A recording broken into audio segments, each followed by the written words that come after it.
Look at this. I guess this is the entire history of Tulsa right here. Greenwood, murder, arson, looting. One thing I find interesting, right above that, reconciliation and shaking hands, and everything's okay now. That's not the case. In America, you can sometimes convince yourself that the nation's legacy of trauma and racial violence is some far-off memory, a grainy black and white past long forgotten. But in Tulsa, Oklahoma, that distance between the past and present begins to shrink. 100 years ago, this community experienced a race massacre. 18 hours of sheer destruction.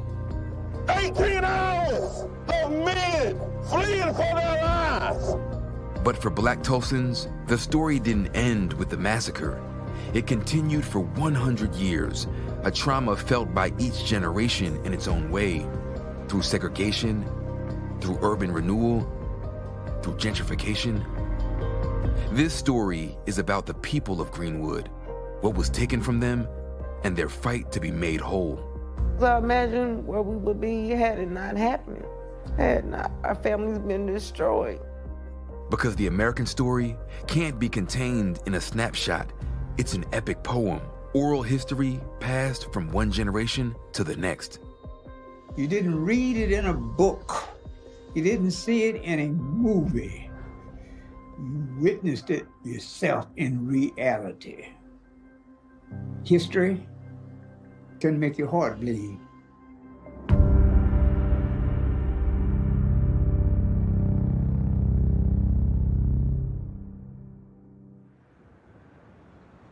It wasn't always a story about loss and bloodshed. Before that streak of white violence undid this place, the Booker T. Washington coined the Greenwood neighborhood Black Wall Street, a nod to its thriving Black business community, and the name stuck. Black Wall Street is really a reference to the economic and entrepreneurial character of the business district in the Greenwood community. These were mom and pop type operations, sole proprietorships, beauty salons, restaurants, grocery stores, haberdasheries, pharmacies. On the eve of the massacre, Greenwood was a district of 10,000 people and one of the wealthiest Black communities in the United States. But Greenwood was an island of Black prosperity in a sea of racism. Situated in the heart of a strictly segregated city, in a segregated state, in a segregated country, and 100 years ago, for 18 hours over the course of one weekend, Greenwood became a tinderbox, lit up by the rage of a white ruling class. Telephone poles were burned and falling, and my poor sister, who was 2 years younger than I am, can't is the world on fire, so I don't think so, but we in deep trouble.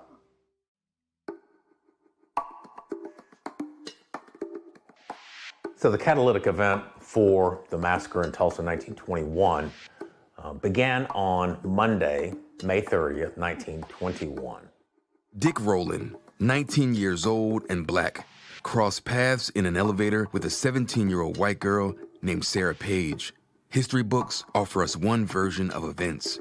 Something happened on the elevator. We don't know exactly what, but it's likely that Dick Rowland either bumped into, brushed up against, or stepped on the foot of Sarah Page.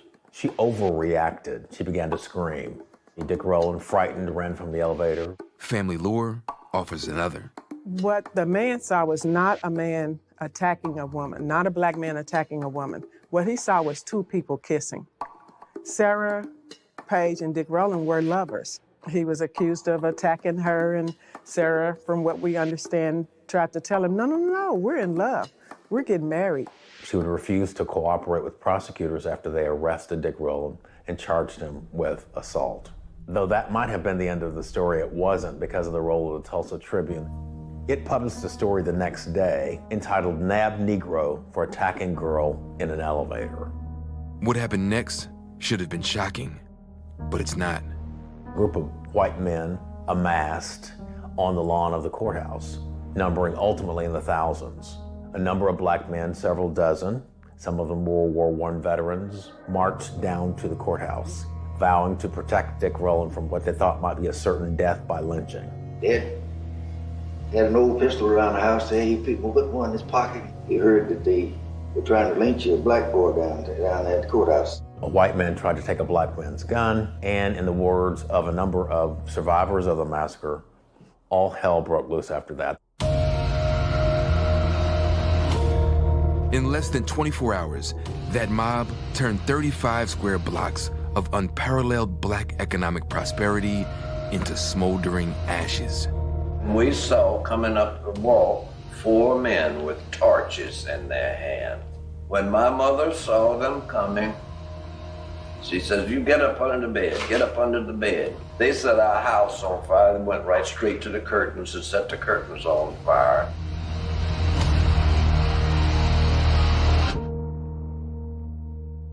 We saw over 10,000 people be made homeless. In 18 hours, we saw 1,256 homes destroyed. Today, that land would have been valued at $25 to $30 million.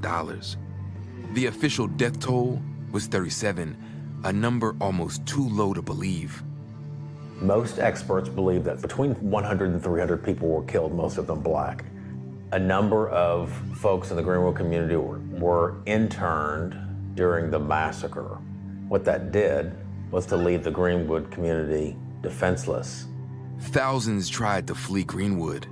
White guy asked my grandfather, "Where in the hell you going?" Using the N-word. And my grandfather said, we're going out of town. And he said, "Not this day, you're not going out of town." Bam!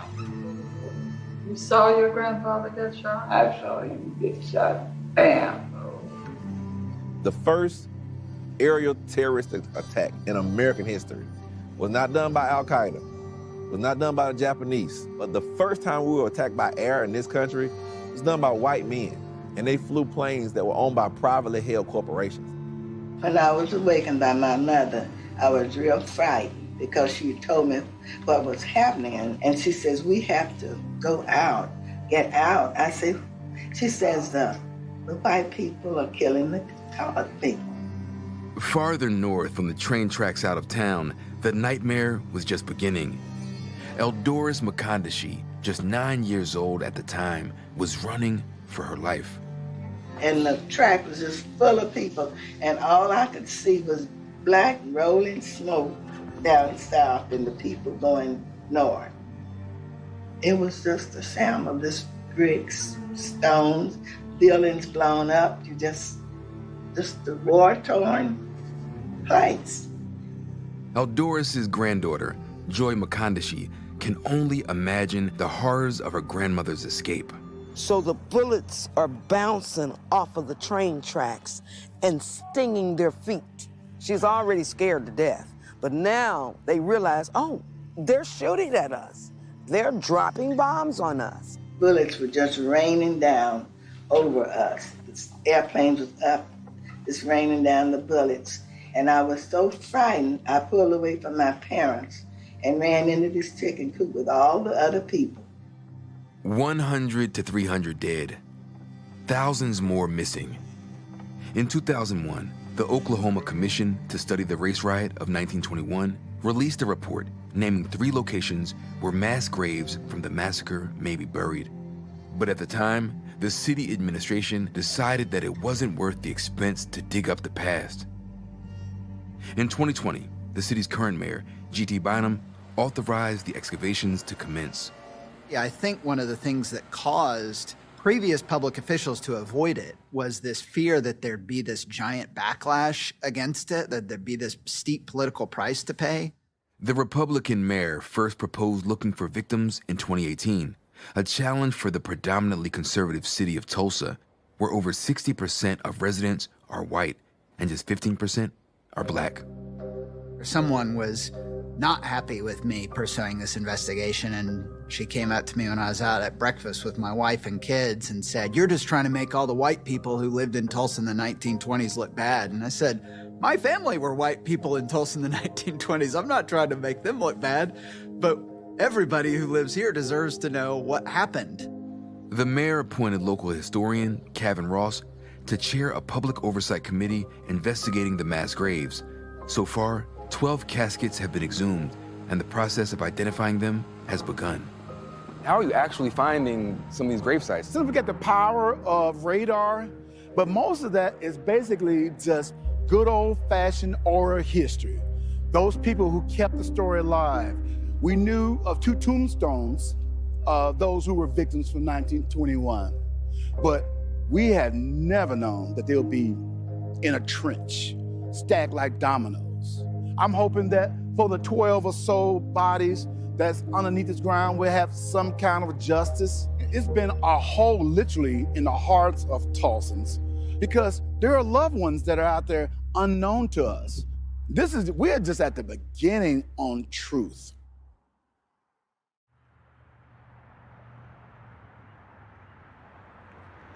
Vernon AME Church is one of the oldest buildings on Greenwood Avenue. Its facade was one of the few structures to survive the massacre. There are moments in life when we examine the excruciating evidence of man's inhumanity to man. Some seem to wonder, is God just?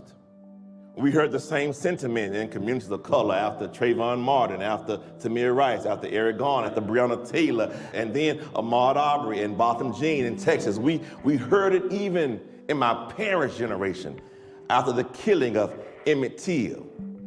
And included in that number is the place we stand today. The 1921 Tulsa Race Massacre. Parishioners huddled in the basement as the city burned around them. These are the original bricks. This is the wall that shows why the fire didn't spread. Because there's a wall that stretched from here all the way over there. So this wall right here is what saved this church. That's right.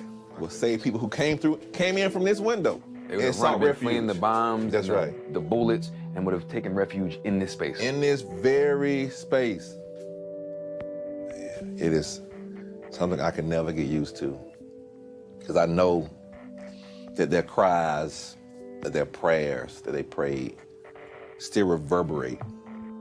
Can you imagine losing an entire community and nobody go to jail? But yet, people still came back to this church. Some with the same question in 1921 that we have in 2021. Is God just? How do you, as a leader of this church, try to respond to those prayers? It is knowing that I'm fighting for what they prayed for. We rebuild from ashes. And that's what this church is. If it were not for what God blessed them to do, Vernon would not be here today. And at the Centennial, we wouldn't have anything on historic Greenwood Avenue. But because of what they did, we have something.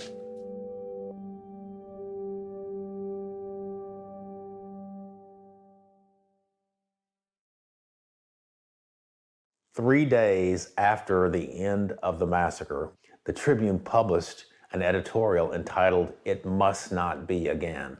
It began, "Such a district as the old nigger town must never be allowed in Tulsa again." No white person was ever held accountable in terms of going to prison, serving jail time, etc., for the devastation of the Greenwood community and the murder of the African Americans who populated the Greenwood community. The ultimate irony is that several dozen black men were indicted for inciting the riot. Despite being blamed for the massacre, and even though they received no financial assistance, the Black people of Greenwood began rebuilding. I don't know how we built back so quick. Quick might have been 8, 9 years, but then we built all back really better than it is today, I think. And segregation stayed on, segregation was on in those days, By the early 1940s, there were well over 200 Black-owned and operated businesses in the Greenwood community. So there was a renaissance of Black Wall Street. It came back actually bigger and better than ever post-massacre. Black Wall Street was a community twice born out of necessity. In an era when intense segregation prohibited Black people from white-owned establishments, they had to create their own economic oasis.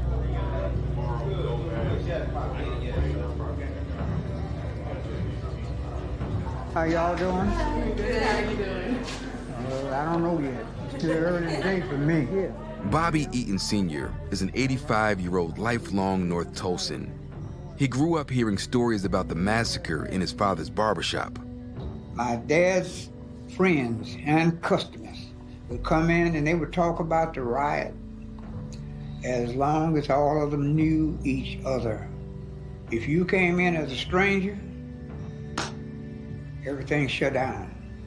There's a reason that kind of secrecy existed. By the time he was a young man, Bobby Sr. turned his father's barbershop into the meeting place for a local chapter of the Congress of Racial Equality. The seeds of a movement were born. That is what started the civil rights movement in Tulsa. My dad allowed us to take his barbershop, and he had some reservations, knowing what white folks had done, that was going to happen to us. We knew somebody needed to do something. We discussed all them shortfalls. One of the things that just got through happening, George Floyd, things like that happened in our community. Am I militant? Am I hot-headed? Yes, I am. I don't choose to be uncomfortable. Reality has made me uncomfortable. I grew up in a Black world. It was wonderful because we went to all Black schools and all Black churches, and everything was Black, so that's all I knew. Integration shattered. As a kid, it just pretty much shattered my world. You all have never witnessed integration. You witnessed desegregation. Right. Where they allow you to come into now what they used to keep you out of. So Greenwood, even when you were coming up, long after the massacre, had Black businesses. When did it start to change? When Negro removal came in, and right before that, when they built an expressway right through the heart of Greenwood Business District.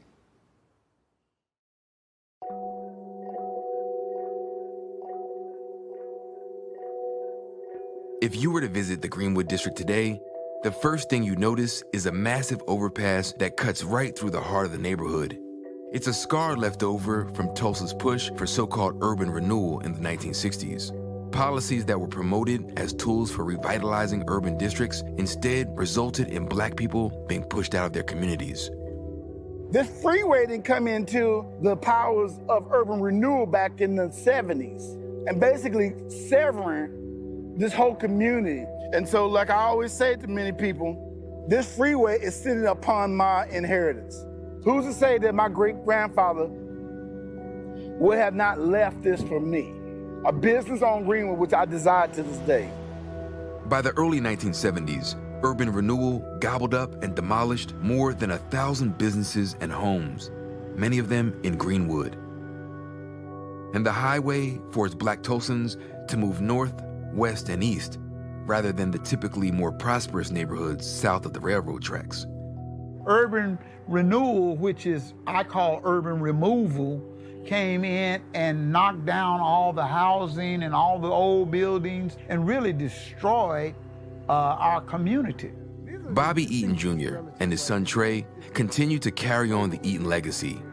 The barbershop is closed, but the family founded Eaton Media and started a community radio station in the same nearly 100-year-old building.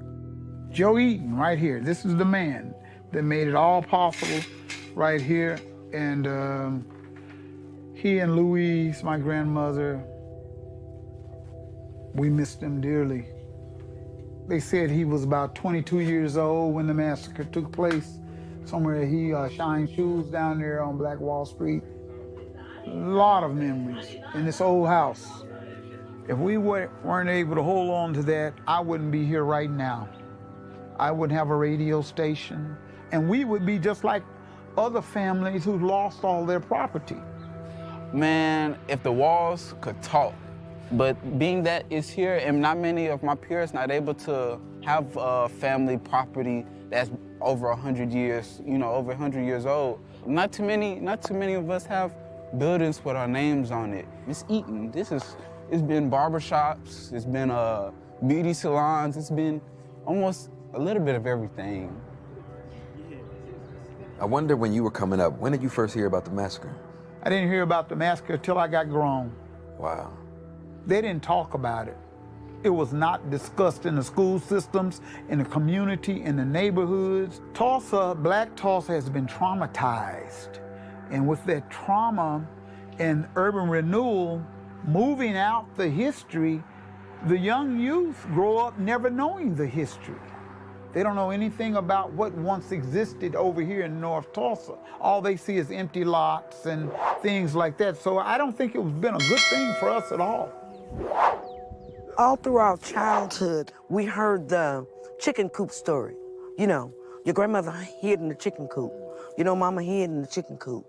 But never the connection. You didn't know why, it was just the Never chicken the coop connection, story. just the chicken coop story. Until 1999, I live in Los Angeles, I'm working for the government and I'm at work. There she is on the front page of the Los Angeles Times, a city's buried shame. Up until that moment, Joy had never known about the trauma her grandmother had lived through. She picked up her baby and took the first flight back home to Tulsa, eager for answers. Grandma, why you didn't tell us? You should have told us, Grandma. And she looked at us, she looked at me, and she said, because I wanted to have you. And the baby is bumbling, and she said, and I wanted to have him. Had they spoke of this, by any means, pretty much, they would have been labeled as troublemakers, and their lives would have been in danger. And they would have been killed with no repercussions from it. And therefore, they would never have been able to have children, grandchildren. And that's what she meant. So the root word of reparations is repair. This situation has not been repaired. Repair me. Repair me as a person, repair me as a citizen, whatever that takes, whatever it looks like, so that we can have true restoration. Eloise Cochran Price is the cousin of Dick Rowland. She and other descendants and living survivors of the massacre are suing the city of Tulsa for what happened to their families. Let's bring justice to people who have been harmed, who continue to be traumatized, generation after generation. We're talking about going on 4 generations of tragedy. Money is never real justice because the person's not coming back. But it's the closest that we can get. All we ask for in this country as Black people is give us what everyone else gets. We want equality and equity. And so all we say is replace it. Either give us the property back or give us the fair market value. That's all we're asking for. Tulsa native Demario Solomon Simmons first heard about the massacre when he was in college at the University of Oklahoma. Today, he leads the legal fight against the city on behalf of the victims of 1921. What do you say to those folks who say, it's 100 years later, I didn't commit any atrocities, you're not a victim? What do you say to them? Yeah, I would say, hey, maybe you wasn't there, but the city was an entity. The city was alive. Legally, the city is the same city that it was in 1921 as it is in 2021. It's more than a massacre. It's the massacre and 100 years of continuing harm. When you just think about right after the massacre, the first thing the city of Tulsa did was create a new law that we couldn't properly rebuild because they wanted to take our land.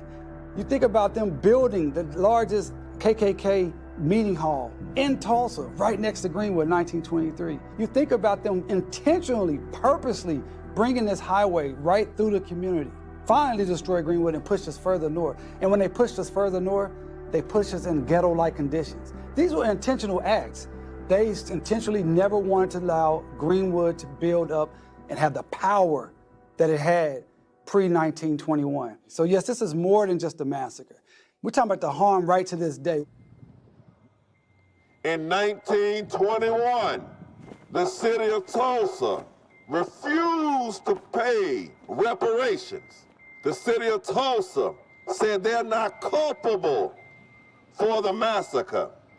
So we come here because we know as a black people in this nation that even our victories are short-lived. So we have to continue to march on. Let us march home and march on to victory is won. The Reverend Turner and the Vernon AME Church have joined the Mario Solomon Simmons reparations lawsuit. Every Wednesday since September 12th of 2018, the pastor has led a protest in front of City Hall, demanding reparations from the city. Let's finish the real civil rights movement.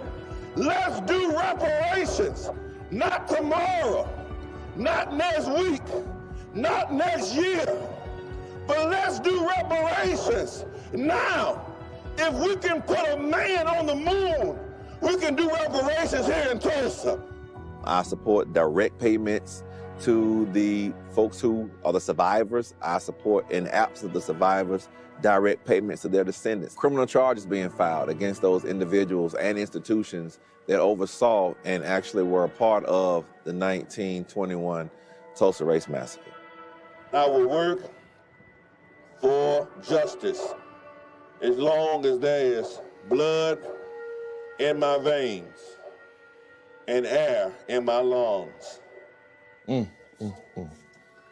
go up here and I pray afterwards, thanking God for bringing me through. Chris, can you make sure they come in, the folks who are outside? Yeah. This way. Whew. Thank you, Lord. Boy, I'm tired.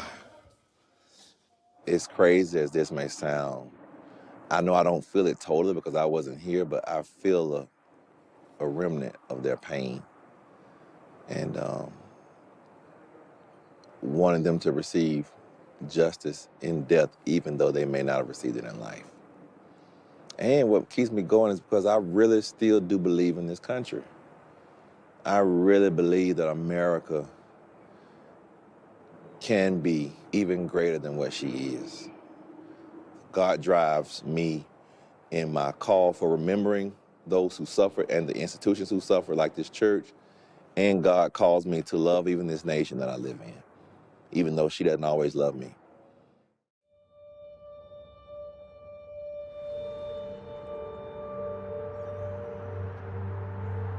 What I want you to pay attention to is where it says reopened, because a lot of the markers will say not reopened. Plaques line the sidewalks of Greenwood, serving as a reminder of the businesses that burned on these streets, most of which were never rebuilt. See, like that one? It says not reopened. Construction company, not reopened. At the height of Black Wall Street, there were over 300 Black-owned businesses on 12 miles of Greenwood Avenue. Today, there are just 23. Tori Tyson Salon was one of them. It had been in her family for 3 generations. I started out on Greenwood as a shampoo assistant in the 90s. So I've totally been down there for over 20 years, you know, and then owning it for 14 years. One day, she noticed that other Black business owners in the area were moving out. Our reason of going live is to tell y'all about what's going on Greenwood. This was a mini mart. Greenwood's supposed to be affordable for small Black business. I'm gonna try to do this video without crying, y'all. I just noticed a lot of leadership changing. I noticed that the building was deteriorating, but everything around us was building up. And I just couldn't be quiet about it. And I was like, what's going on? They was like, well, they doubled my rent, I can't pay it. Gave us go ahead and vacate her judgment and dismiss the case. So this really is the last remaining footprint of what Greenwood was. It is. It is the last remaining footprint. In 2017, the Greenwood Chamber of Commerce raised Tory's rent. They threatened to raise it 3 more times over the next 3 years, from $750 to $1,550 a month.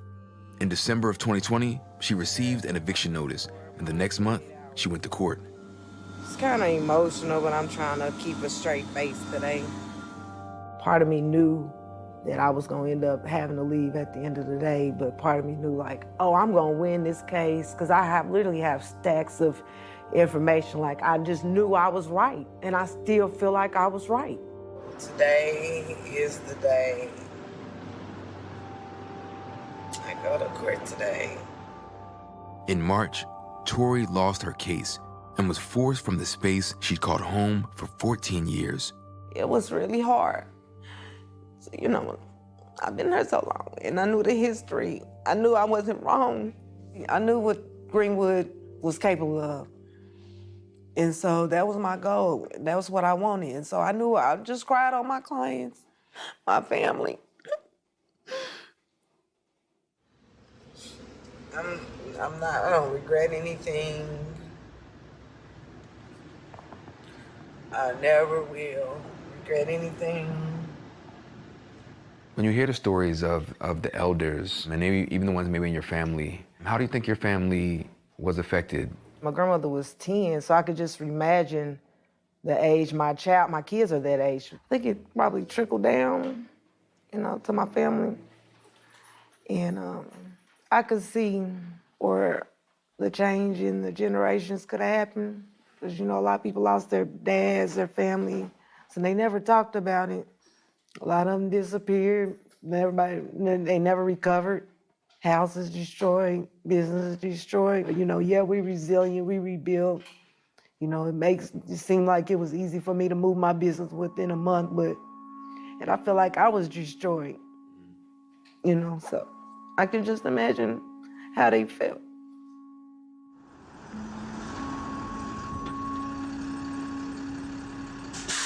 In April, Tory began the process of opening a new salon, this time in far north Tulsa. It's a busy area. I'm surprised that it's a lot of traffic. I love the traffic, so that's another thing I'm excited about moving forward. Another dryer. Looks pretty easy. The more I get my equipment in and get my new salon together, it feels better. It feels like home now. Let me move this stuff over first. We're all excited about my new location. My customers are really, really excited. Your head miss me? I miss you too, head. Have you been back to Greenwood? Once, but I haven't like walked around on the sacred grounds or anything. I just kind of passed by on different little areas. I haven't even, yeah. I didn't take it lightly, and I still don't. I'm still pretty much hurt about it. Because it's sacred grounds, it's history. It's our history. I ain't lying, that was my spot, honey. I cried like a big old baby. But I feel better now, but I still miss it. Why can't Black Tulsa get a break? Why do they keep targeting Black Tulsa? Every time it seems Black Tulsa takes a step forward, they beat it back. Why? Racism, pure, unadulterated racism. That never changed. What you refer to as Black Tulsa is not so black today. Most of Greenwood, at the time of the massacre, was about 40 square blocks. Now we're down to half a block that's black ownership. I don't even like to use the word gentrification. It's just white, it's just land grab. It's theft. It's land that was owned by black people, they were dispossessed illegally through the massacre or through other government programs like urban renewal. We call it Negro removal down here.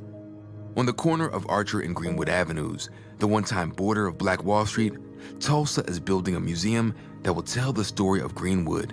Some are skeptical. That's a museum.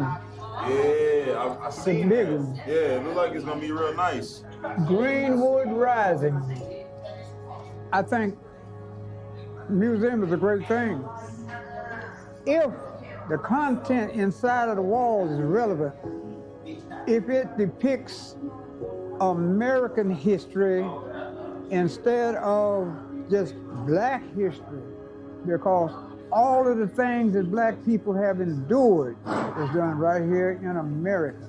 It should be in American history taught in all the schools all of the time.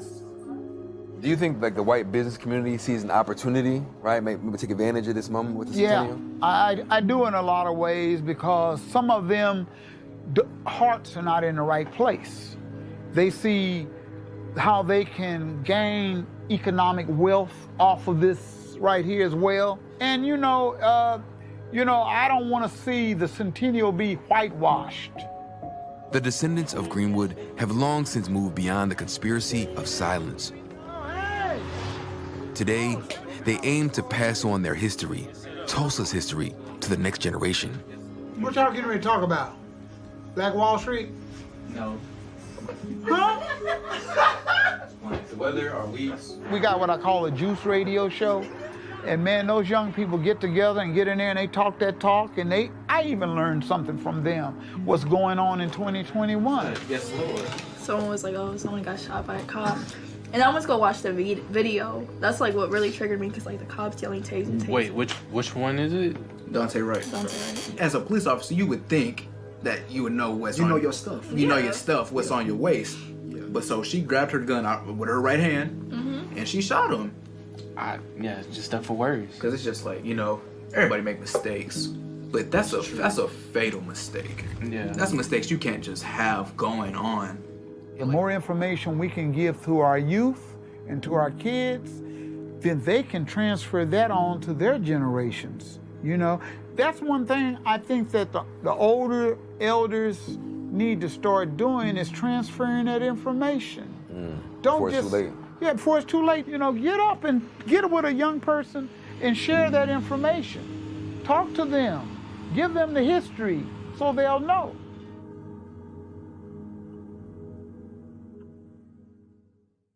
To the young people of today, knowing that Tulsa has not always been what it is today, you've got so much to be thankful for that you're halfway there. You've got a long way yet to go for it to be free. The call to pass on the history of Black Wall Street has been taken up by many in the Greenwood community. Greenwood was not a street. Greenwood was a whole entire 3.5 square mile district. You have to ask yourself, where did all this money come from? How did these people become so wealthy in Greenwood? And why don't we have it today? I have an obligation to give to young folk their history. I don't want to take it to the grave. You're on Greenwood, right? What do you know about the history of Greenwood? I'm talking to both of you now. They had the Tulsa Race Riot.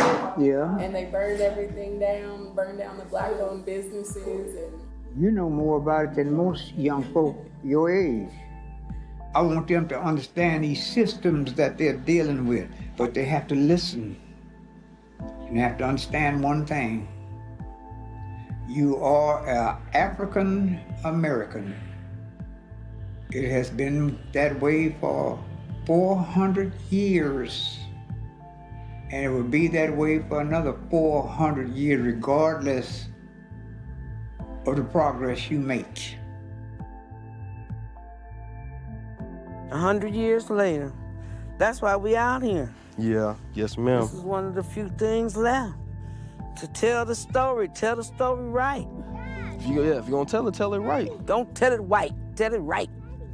This year, Joy McConaughey is hosting a Century Walk, an invitation to the community to walk in her grandmother's shoes, to feel the pain their ancestors went through, and to show resilience.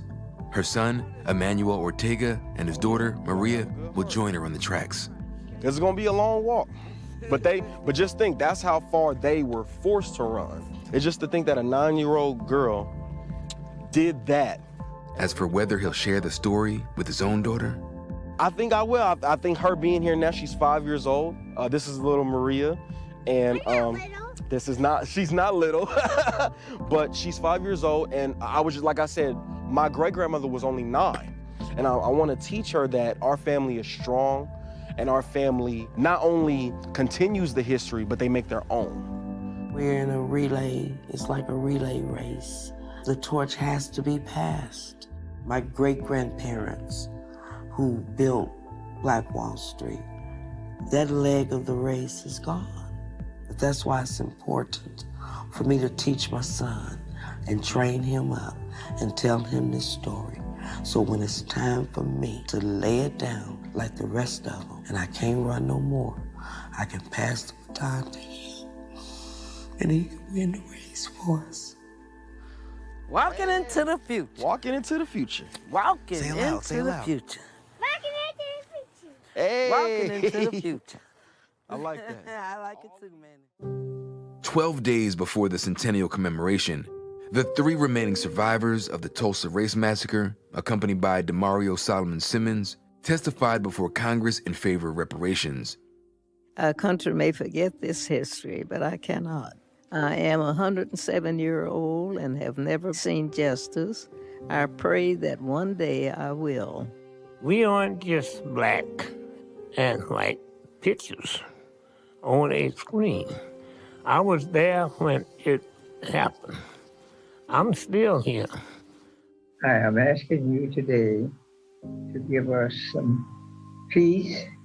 Please give me, my family, and my community some justice. Thank you. As Black people in this country, there's a deep sense of togetherness, and in some way or another, each of us have inherited a little piece of the trauma passed down from those who came before us. But we've also inherited strength and resilience. I saw that blend of tragedy and triumph in the people of North Tulsa. Because this isn't Black history, this is American history. And in fact, it's not even history at all. It's just another chapter in a story that's still being written.